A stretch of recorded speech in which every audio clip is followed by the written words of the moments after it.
ایک وادی میں 3 بکری کے بچے رہتے تھے۔ ان کے گھر سے کچھ ہی دور ایک ہری بھری چراگاہ تھی۔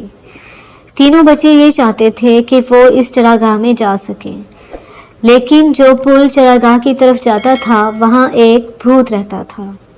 وہ کسی کو بھی پل پر سے گزرنے نہیں دیتا تھا۔ ایک دن تینوں بکری کے بچوں نے فیصلہ کیا کہ وہ ضرور پل کے دوسری طرف جانے کی کوشش کریں گے۔ سب سے پہلے چھوٹا بکری کا بچہ پل پار کرنے گیا۔ جیسے ہی وہ تھوڑا آگے بڑھا، بھوت پل کے اوپر آ گیا اور غصے سے بولا، کون ہے جس نے میرے پل پر چڑھنے کی ہمت کی؟ چھوٹا بچہ ڈرتے ڈرتے بولا، اگر آپ اجازت دیں تو میں چراگاہ میں جانا چاہتا ہوں۔ بھوت غصے سے بولا، اگر تم میری پہیلی پوچھ سکتے ہو تو میں تمہیں پل پار کرنے کی اجازت دوں گا، لیکن اگر تم جواب نہ دے سکے تو میں تمہیں کھا جاؤں گا۔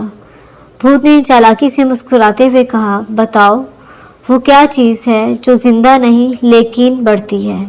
اس کے پھیپھڑے نہیں لیکن اسے ہوا کی ضرورت ہے۔ چھوٹے بچے نے کچھ دیر سوچا اور کہا، وہ آگ ہے۔ بھوت بہت حیران ہوا، لیکن اس نے چھوٹے بچے کو پل پار کرنے کی اجازت دے دی۔ دونوں بھائیوں نے دیکھا کہ چھوٹا بھائی پل پار کر گیا ہے تو انہیں کچھ ہمت ہوئی۔ اب دوسرا بچہ پل پار کرنے لگا۔ بھوت ایک دفعہ پھر شدید غصے میں آیا اور بولا، میری اجازت کے بغیر کوئی بھی یہ پل پار نہیں کر سکتا۔ دوسرا بچہ ہمت کر کے بولا، برائے مہربانی مجھے اجازت دیں کہ میں پل پار کر سکوں۔ بھوت نے کہا، پہلے تمہیں میری ایک پہیلی کا جواب دینا ہوگا۔ بتاؤ وہ کیا چیز ہے جو ہمیشہ بھوکی رہتی ہے؟ اسے ہمیشہ کھانے کو کچھ چاہیے، اگر ہاتھ اسے چھو جائے تو فوراً لال ہو جائے۔ دوسرے بچے نے کچھ دیر سوچا اور ہمت کر کے کہا، وہ آگ ہے۔ بھوت کا غصہ کچھ کم ہوا۔ اس نے کہا، ٹھیک ہے، تم بھی پل کے پار جا سکتے ہو۔ اب سب سے بڑے بکری کے بچے کی باری تھی۔ جیسے ہی وہ پل پر پہنچا، بھوت نے فوراً اس کا بھی راستہ روکا اور کہا، میری مرضی کے بغیر کوئی بھی یہ پل پار نہیں کر سکتا۔ بڑے بچے نے کہا، میرے دونوں چھوٹے بھائی چراگاہ میں جا چکے ہیں، میں چاہتا ہوں آپ مجھے بھی اجازت دے دیں تاکہ میں بھی ان کے پاس جا سکوں۔ بھوت نے کہا، ٹھیک ہے، لیکن تمہیں بھی پہلے میری ایک پہیلی کا جواب دینا ہوگا۔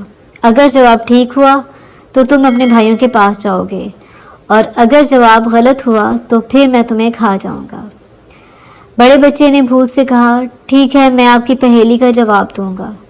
بھوت نے کہا، بتاؤ وہ کیا ہے جو ہمیشہ اوپر سے نیچے کی طرف آتی ہے، کبھی بھی نیچے سے اوپر کی طرف نہیں جاتی؟ بڑے بچے نے کچھ دیر سوچنے کے بعد جواب دیا، وہ بارش ہے جو کہ ہمیشہ اوپر سے نیچے کی طرف آتی ہے۔ بھوت نے کہا، تم تینوں بھائی بہت باہمت ہو، آج کے بعد تم تینوں مکمل آزادی سے یہ پل پار کر سکتے ہو۔ بڑا بکری کا بچہ خوشی خوشی اپنے دونوں بھائیوں کے پاس چلا گیا۔ اس دن کے بعد سے تینوں بھائیوں کی بھوت سے گہری دوستی ہو گئی۔ وہ اکثر اس کے پاس جاتے اور بھوت انہیں اپنی زندگی کے دلچسپ قصے سناتا۔